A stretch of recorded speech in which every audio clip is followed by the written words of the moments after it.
Before the video begins, I just want to remind you that this is part 2. If you haven't watched part 1 yet, I suggest you click off this video, go watch part 1, and then come back. Link to part 1 will be in the description down below. With that said, enjoy the video. Hey guys, welcome back to If I Wrote Jurassic World Dominion. This is part 2 of my last video, where we will be talking about part 2. Please note that the second part will be a lot darker and more serious in tone than the first part, and some parts will probably make you cry. With that out of the way, let's dive right in. This is Jurassic World Dominion Part 2. Part 2 begins where Part 1 ended, with Rexy pinned to the ground by the Giganotosaurus as it lets out a loud roar. The humans on the helicopter are horrified by the sight, especially Claire Deering. Watching Rexy brought back memories of the Brachiosaurus and Mount Sibo back in 2018. Claire knew what she had to do. She ordered Kayla to land the helicopter so then she could help Rexy. Naturally, everyone thought she lost her mind, but Claire stated that she didn't want to make the same mistake she made back in 2018, and watching that Brachiosaurus die still scarred her to this day.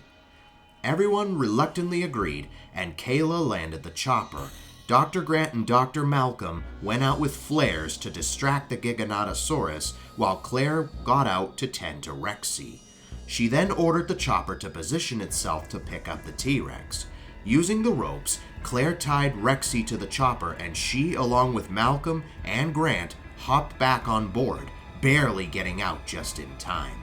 The Giganotosaurus roared in anger as the chopper left the valley. They didn't stop until they got to a warehouse about a few miles outside of the valley and stored Rexy in there. She was still alive, but in critical condition, and needed immediate medical attention or she would die. This led to Dr. Grant having an argument with Claire over what to do with the dinosaur. Grant points out that this particular Rex isn't as young or as strong as she used to be, and even if she was nursed back to full health, how would they know if she would be able to defeat the Giga, and that maybe they should just let Rexy die. But Claire refused to budge and insisted on healing Rexy, as she was Biosyn Valley's only chance at restoring the balance. This led to a heated war between two groups, with Owen and Dr. Malcolm siding with Grant, and Kayla and Ramsey Cole siding with Claire.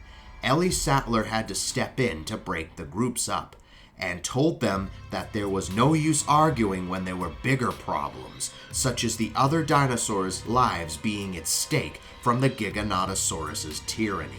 The problem is, no one knew how to restore the balance. Then Maisie stepped in with an idea. She thinks that Rexy can indeed defeat the Giganotosaurus, but not by herself. She was going to need a lot of help. She turned to Owen to see if he could go back to Nevada and get Blue. Owen questioned it at first, but reluctantly agreed, and he along with Dr. Grant went back to Nevada.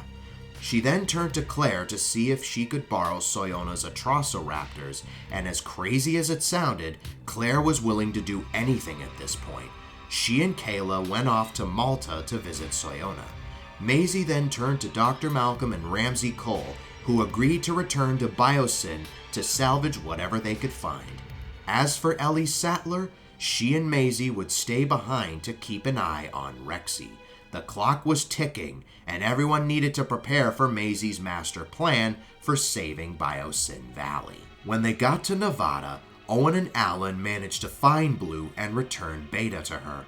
She sees Dr. Grant and growls at him, but Owen assures her that he's on their side.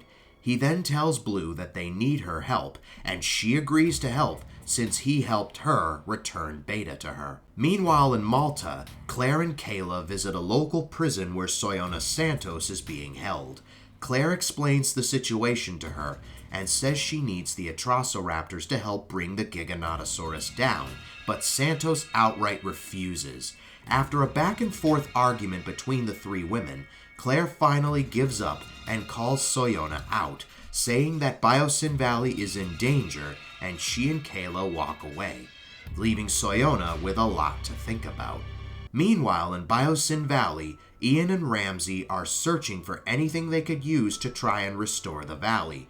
When they got there, the valley was a total wasteland. Trees were either fallen or burnt to a crisp, and there were dead dinosaurs everywhere. Malcolm was trying his hardest not to cry, and Ramsey just stood there in shock. After a close call with the Giganotosaurus, they are reunited with Dr. Wu, who stayed behind trying to figure out how to defeat the Giganotosaurus and restore the balance. Wu explains to the other two men how he questioned his past actions of creating the Indominus Rex and Indoraptor, and how he warned Dodgson not to modify the Giganotosaurus with Indominus DNA, and that he didn't listen. Back at the camp, Owen and Grant returned from Nevada and Claire and Kayla from Malta. Owen managed to get Blue and Beta to help, but now the problem was getting Rexy back to full health. Luckily, Ellie Sattler had been doing research on how to cure Rexy, and she found out that the only way to do so was through a blood transfusion. Owen and Claire then remembered how Blue was in a critical state before, and how they used Rexy's blood to heal Blue, and that maybe she could do the same. Ellie then pointed out that since Blue was a lot smaller, she wouldn't be able to give Rexy enough blood to fully recover her, and Beta was too young for the fusions, so then they would need more participants. Suddenly, the group heard the sound of a helicopter descending at their camp. When it landed, a door opened and a group of men were seen dropping off 4 crates. One of them had a note taped to it. Claire grabbed the note and opened it up. It read, "Dear Claire, I thought about what you said, and you're right. As much as I hate you and your boyfriend, I hate seeing an entire ecosystem get destroyed even more. Take care of these raptors, or I will personally kill you myself. Signed, Soyona Santos. P.S. Behind this note is a laser pen. The Atrociraptors respond to it. Just point it at your target and press the button, and the raptors will pursue it." Ellie then stated that the combination of Blue and the Atrociraptors may be just enough to restore Rexy back to full health. So without wasting another second, the group got to work and hooked the Atrociraptors to the transfusion.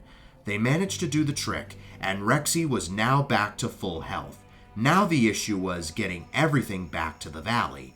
The men who dropped off the Atrociraptors said they would help transport the raptors, while the group would focus on getting Rexy, Blue, and Beta to the valley. When they finally got to Biosyn Valley, the group was shocked by the wasteland in front of them. They reunited with Malcolm, Ramsey, and Wu, and told them their plan, and they released Blue and the Atrociraptors to try and track down the Giganotosaurus. Beta wanted to help, but Blue stopped her and shook her head. Meanwhile, Ellie and Alan were having trouble getting Rexy out of the crate. The dinosaur was having horrible flashbacks of her last fight with the Giga, and outright refused to leave the crate. Then Dr. Grant left to join the group, while Sattler stayed behind with Rexy. It wasn't long before the raptors found the Giganotosaurus, who was busy fighting a Therizinosaurus. The Therizino was struggling to defend itself, and it looked like it was going to die. Claire used the laser she got from Soyona and pointed it at the Giganotosaurus. She then pressed the button, setting the Atrociraptors off, which then proceeded to attack the Giga. Blue soon joined in, and the 5 raptors worked together to try and bring down the big threat. Unfortunately, even with the combined efforts, it was no use. Claire then took matters into her own hands and snatched a flare from Grant's pocket. "Claire, what are you doing?" Owen shouted. Then she turned to him and said, "Take care of Maisie for me," as she threw the flare at the Giganotosaurus to get its attention. She then tried to run away from the monster, but it caught up to her and killed her. "No!" Owen shouted as he rushed over to stop her, but Grant pulled him back and said that it was too late. The Giganotosaurus managed to overpower the raptors, and it let out a loud victory roar. Another roar responded, and everyone looked over, and sure enough, there was Rexy, rushing out of the jungle towards the Giganotosaurus. The two giants then clashed again, and Rexy was soon joined by the raptors once more.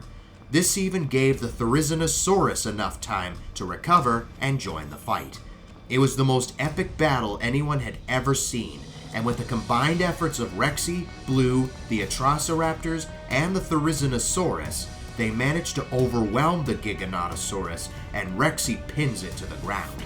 She's about to kill the Giga when she notices a shadow rising over her, and she quickly moves out of the way. As the Giganotosaurus was getting up, it was pinned back down by the feet of a passing Dreadnoughtus, which crushed the Giganotosaurus's body and finally killing it. Rexy, the Therizinosaurus, and the Raptors all roar in victory as the Dreadnoughtus rushes back into the jungle. Blue looks over at Owen once more, who nods his head in approval before calling over Beta, and she, along with the other dinosaurs, go back into the jungle. As for the humans, they returned back to the US, and a funeral was held in Claire's honor in Nevada. Time passes, and Owen is now a single father and comfortable enough to send Maisie to school. Alan and Ellie get back together, and Dr. Malcolm continues to spread the chaos theory around the world. As for the dinosaurs in the Biosyn Valley, it took some time, but the valley managed to make a full recovery, and Dr. Wu, Ramsey Cole, and Kayla Watts now work full-time as caretakers for the dinosaurs. Rexy is the new queen of Biosyn Valley, and Blue and Beta are accepted by the Trociraptors into their pack. Back in Nevada, Owen sits over by a hill and looks out at the town below him, and Maisie sits beside him. Owen tells her that Claire would be very proud of the young woman Maisie had become, and they both agreed that this was a happy ending indeed, and the credits roll. And that is the end of my version of Jurassic World Dominion. What are your thoughts? How cool would the movie have been if it was more like this? Let me know in the comments down below. Thanks for watching, and I'll see you guys next time.